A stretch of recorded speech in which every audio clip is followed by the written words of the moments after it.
पूर्व मंत्री सज्जन सिंह वर्मा का बड़ा बयान, कमलनाथ की जरूरत हाईकमान को अब दिल्ली में है। कमलनाथ पहले ही दोनों पद छोड़ने का कह चुके हैं। हाईकमान से पहले ही दोनों पद छोड़ने के लिए वो अपनी बात रख चुके हैं, कह चुके थे। कमलनाथ की दोनों पदों को लेकर एक बड़ा खुलासा कर रहे हैं सज्जन सिंह वर्मा। कमलनाथ जी ने बहुत पहले हाईकमान को बोल दिया था कि मैं दोनों पद छोड़ रहा हूं, आप जिसे चाहें उसे उस पद पे बैठा दें, मैं उनके साथ मिलके काम करूंगा। लेकिन अब वक्त आ गया है, कमलनाथ जी की ज़रूरत दिल्ली हाईकमान को भी है। कमलनाथ जी ने वर्क डिस्ट्रीब्यूशन हो इसलिए इस्तीफा दे के हाईकमान से गुहार लगाई कि चूँकि ज्योतिरादित्य सिंधिया ग्वालियर चंबल संभाग से आते हैं, जो उन्होंने धोखा दिया है कांग्रेस को, तो वहाँ के किसी वजनदार लीडर को यदि हम लीडर अपोजिशन बनाते हैं तो वो ज्योतिरादित्य सिंधिया के मुकाबले में खड़ा होकर कांग्रेस की सीटों को जिता सकता है। जी, कमलनाथ की जरूरत हाईकमान को दिल्ली में है, ये कमलनाथ डिसाइड करेंगे या हाईकमान डिसाइड करेगा? लेकिन सज्जन सिंह वर्मा आज ये डिसाइड क्यों कर रहे हैं मनोज? ये बात समझ में नहीं आ रही है। कांग्रेस के लिए अब अपने ही उनका भला चाहते हैं, ये इस बयान को कैसे समझे? क्या ये एक राजनीतिक ऐसा बयान है जिसमें आप अपनी बात भी कह देते हैं और ज़्यादा बुरा भी ना लगे और काम भी हो जाए? बहुत दिलचस्प बयान है। सज्जन वर्मा बहुत नज़दीकी माने जाते कमलनाथ के सबसे खास कोई व्यक्ति है तो वो सज्जन वर्मा है, क्योंकि मालवा में रहते हुए भी हमने देखा, यहाँ भी रहते हुए हमने उनको देखा है। लेकिन उनके बयान के क्या मायने निकाले? क्या ये भी माने कि कमलनाथ आने वाले दिनों में दिल्ली में नजर आएंगे? हालांकि वो साफ कर चुके हैं कि मैं मध्य प्रदेश में था, मध्य प्रदेश में हूँ, यहीं रहूँगा और 2023 तक जब तक कांग्रेस की वापसी नहीं कर देता मैं कहीं नहीं जाने वाला हूँ। तो अब सवाल यही है कि यदि उनके भीतर के लोग, उनके नज़दीकी लोग ये कहेंगे तो ये कांग्रेस के लिए भी अच्छी खबर नहीं है। एक तरफ ज्योतिरादित्य सिंधिया को लेकर ये कहा जा रहा है कि कमलनाथ ने उनको हरवाया, हालांकि ओपीएस भदौरिया भी कांग्रेस से ही निकलकर भारतीय जनता पार्टी में पहुंचे हैं। दूसरी तरफ सज्जन वर्मा ये कह रहा है कि उनको अब एक और निर्णय ले लेना चाहिए। तो क्या कांग्रेस अब सपोर्ट नहीं कर रही कमलनाथ को?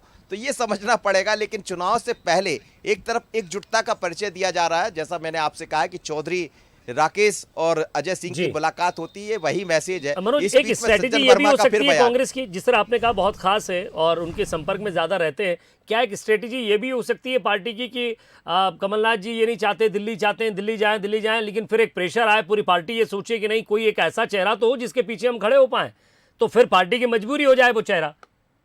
नहीं, ये बिल्कुल आप ठीक कह रहे हैं। और सज्जन वर्मा यदि कोई बात कह रहे हैं तो उसमें ये भी एक रणनीति का हिस्सा हो सकता है। लेकिन आप देखिए ये बात और कही जा रही कि दिग्विजय सिंह लगातार बयान दे रहे हैं, कमलनाथ के अपने बयान कम होते हैं, कमलनाथ कम बोलते हैं, लेकिन उनकी तरफ से बाकी नेता चाहे दिग्विजय सिंह हो, सज्जन वर्मा हो, ऐसे बयान भी देते रहते। यानी बीजेपी को हम उलझा कर रखें और एक तरफ हम अपनी पार्टी को मजबूत बनाकर आगे बढ़ाते रहे, ये एक रणनीति का हिस्सा भी हो सकता है। लेकिन ऐसे दौर में बयान आना, सवाल भी खड़े होते हैं और बीजेपी के लिए मुद्दा भी मिलता है। लेकिन मनोज, खुद कमलनाथ भी ये कह रहे थे कि मैं नेता प्रतिपक्ष का पद जो है झेल रहा हूँ, मैंने इस्तीफे के लिए लिखा था, ये जिम्मेदारी अब मैं झेल नहीं सकता। जिम्मेदारी अलग बात है और ये बयान देना कि जिम्मेदारी झेल नहीं सकता, क्या कहा था जरा ये एक बार दर्शकों को बयान सुनवा देते हैं। बीजेपी अपनी चिंता करें, कांग्रेस के संगठन की चिंता ना करें। मैं तो 2 महीने से इस्तीफा दिए हुए था क्योंकि मेरे पास विधानसभा के लिए समय नहीं था और मुझे अब चुनाव नज़दीक है, इसलिए मैंने अपने इस्तीफे में लिखा कि चुनाव नज़दीक है, अब ये जिम्मेदारी मैं अब झेल नहीं सकता। चलिए, ये जिम्मेदारी अब मैं झेल नहीं सकता। दो खास मेहमान लगातार हमारे साथ बने हुए हैं। मृणाल पंत जी, एक तरफ सज्जन सिंह वर्मा कह रहे हैं कि कमलनाथ जी की दिल्ली में ज़्यादा ज़रूरत है, एक तरफ कमलनाथ जी कह रहे हैं कि मैं ये पद झेल नहीं सकता। आखिर चाहती क्या है कांग्रेस, या फिर शीर्ष नेतृत्व क्या चाहता? लगातार बैठकें हो रही हैं दिल्ली में, इससे आप जैसे नेताओं तक और आप जिन लोगों का जो है प्रतिनिधित्व करते हैं, बूथ स्तर तक का जो कार्यकर्ता होता है, उसके पास क्या मैसेज जाएगा? आने वाले समय में चुनाव है साहब, ऐसे ये डीमोरलाइज बयान क्या आगे वाकई मजबूती देंगे क्या? विजय जी, आपके माध्यम से मैं मध्य प्रदेश की जनता को और भारतीय जनता पार्टी के साथियों को भी स्पष्ट तौर पे बता देना चाहता हूं कि कुछ ही दिन पहले कांग्रेस के सभी मध्य प्रदेश के प्रमुख नेताओं ने आपस में मिलजुल कर बैठक की और एक स्वर से ये तय किया कि मध्य प्रदेश में कांग्रेस पार्टी के मुख्यमंत्री पद का चेहरा कमलनाथ होंगे और उनके नेतृत्व में ही हम अगली बार वापस अपनी सरकार बनाएंगे।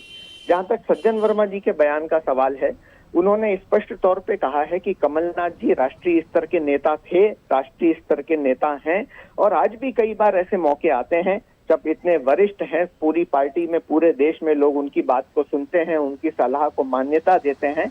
ऐसे में कई बार ऐसी परिस्थितियां पैदा होती है जब उनके अनुभव का, उनकी सलाह का लाभ राष्ट्रीय स्तर पर भी कांग्रेस पार्टी लेती है। लेकिन वो मध्य प्रदेश के मुख्यमंत्री पद के उम्मीदवार होने के नाते और प्रदेश कांग्रेस के अध्यक्ष पद की जिम्मेदारी का निर्वहन करते हुए भी समय निकाल के इन मसलों का बहुत आसानी के साथ इसमें समावेश कर लेते हैं। एक बात आपसे पूछना चाहता हूं कि अगर ये पद उन्हें छोड़ना था तो इस तरह के बयान नहीं आने थे, क्योंकि पार्टी के अंदर ये बयान किस तरह का प्रभाव डालते हैं ये भी आप समझते हैं। और सारे नेताओं को बैठकर प्रेस कॉन्फ्रेंस करनी थी और मजबूती से कहना था कि भाई अब नेता प्रतिपक्ष जो है वो गोविंद सिंह जी होंगे, ये लेटर दिल्ली से आया, मैं ये जिम्मेदारी अब छोड़ रहा था और ये दिल्ली से जो मैसेज है वो गोविंद सिंह जी के लिए। पहले वो कमलनाथ जी से मिलने जाते हैं, फिर उसके बाद वो दिग्विजय सिंह से मिलने जाते हैं। कम से कम ये तो हो सकता था एक मंच पर एक स्वर में ये कहते कि भाई अब गोविंद सिंह जी हमारे नेता रहेंगे। इसमें संदेह की कोई बात ही नहीं है। कमलनाथ जी ने स्पष्ट तौर पे कहा है कि आने वाले समय में उनका पूरा फोकस कांग्रेस के संगठन पर रहेगा, क्योंकि चुनाव नजदीक आ गए हैं। यही मजबूती की बात तो दिग्विजय सिंह नीमच में कह चुके हैं मृणाल जी, यही मजबूती से बात दिग्विजय सिंह जी नीमच में कह चुके हैं। वो साफ तौर पर कह रहे थे कि मैं तो अब जिस तरह से संगत में पंगत किया था एक बार फिर से निकल रहा हूं। तो क्या कमलनाथ जी अलग निकलेंगे, दिग्विजय सिंह जी अलग निकलेंगे? कांग्रेस पार्टी में हर नेता की अपनी अलग भूमिका है और सब अपनी अपनी भूमिका का सम्मिलित तौर पर निर्वहन करेंगे। निसंदेह कमलनाथ जी रणनीति बनाएंगे, उनके नेतृत्व में दिग्विजय सिंह जी समेत मध्य प्रदेश के सारे नेता। पर ये बात कांग्रेस को समझ में आए ना सर, जो मजबूती की बात आप कर रहे हैं। मैं जरा सरवर पटेल साहब से पूछता हूँ। पटेल साहब, खुश तो बहुत होंगे आप लोग कि चलिए ठीक है, पहले अपने घर का आप संभाल लीजिए, फिर उसके बाद हमसे लड़िएगा, क्योंकि हमसे और हमारे संगठन से चुनाव लड़ना बहुत दूर की बात है, पहले घर की लड़ाई निपट लीजिए। देखिए विजय जी, भारतीय जनता पार्टी तो प्रारंभ से कहती आई है कि माननीय कमलनाथ जी जो कि वरिष्ठ नेता है, लंबा उनका संसदीय इतिहास है, लेकिन उनकी जो उम्र है वो मेरे लिए सम्मान नहीं, मेरे पिता की उम्र के हैं, तो हम उनका सम्मान करते हैं व्यक्तिगत नाते। लेकिन समाज क्षेत्र में आपकी उम्र का तकाजा आपके राजनीतिक क्षेत्र में काम करने के आड़े आता है। तो जिस प्रकार से उनके उलूल जुलूल बयान आते हैं, जिस प्रकार से वो भोपाल छोड़कर बाहर नहीं निकल पाते हैं, तो कमलनाथ जी अब प्रासंगिक नहीं रहे हैं कांग्रेस की राजनीति के लिए। ये कांग्रेस न केवल भारतीय जनता पार्टी कहती है, कांग्रेस के तमाम नेताओं ने ये बात कही है। अरुण यादव जी ने कहा है कि खेती में बोता हूँ, काटता कोई और है। अजय सिंह जी ने कहा है मंच के ऊपर से कि हमको काम दीजिए, हमको काम नहीं देते हैं। तो इस प्रकार की परिस्थिति में जो बड़े नेता, यहाँ के सक्रिय नेता हैं, उनको अलग थलग रखकर फिर से गुटबाजी का परिणाम दिया। और गोविंद सिंह जी जो कि खुद 72-74 साल के बुजुर्ग नेता हैं, वरिष्ठ नेता हैं, उनको जिस प्रकार से जिम्मेदारी देने का काम किया, ये भी अपने आप में कांग्रेस की गुटबाजी को दिखाता है। न केवल बड़े नेता कांग्रेस के, न केवल भारतीय जनता पार्टी, कांग्रेस का जो युवा नेतृत्व है, जैसे अभी हमारे साथ विद्वान मित्र मृणाल पंत जी बैठे हैं, मुझे लगता है ये भी अंदर से कुंठित है, ये भी परेशान है कि आखिर युवाओं के हाथ में बागडोर कब आएगी। लगातार कांग्रेस की जो हाल है। एक और बात विजय जी, जिस प्रकार से मृणाल जी ने कहा कि हम उनके नेतृत्व में 2018 का चुनाव जीते, उन्हीं के नेतृत्व में 2019 के लोकसभा के चुनाव हुए, उसमें 29 में से 28 सीटें कांग्रेस हारी। उन्हीं के नेतृत्व में 2021 के चुनाव हुए, उपचुनाव, उसमें 28 में से 19 सीटें कांग्रेस हारी। उन्हीं के नेतृत्व में 2022 के चुनाव हुए, उपचुनाव, उसी में 4 में से 3 सीटें हारी 21 के। तो ये लगातार उनके नेतृत्व की हार है, चाहे वो 18 के बाद 19 हो, 20 हो, चाहे 21 हो। और लगातार उनकी हार के बाद कहीं ना कहीं कांग्रेस का कार्यकर्ता भी परेशान है और युवा जो नेतृत्व है इनका, वो अलग परेशान है। कौन परेशान है, कितना परेशान है, या फिर कोई परेशान करने की कोशिश कर रहा है, या वाकई में ये परेशानी कोई खड़ी कर रहा है, इस पर लगातार नजर रहेगी। बहुत बहुत शुक्रिया मृणाल जी आपका, सरवर पटेल साहब आपका भी, और हमारे एग्जीक्यूटिव एडिटर मनोज सैनी हमारे साथ जुड़े उनका भी।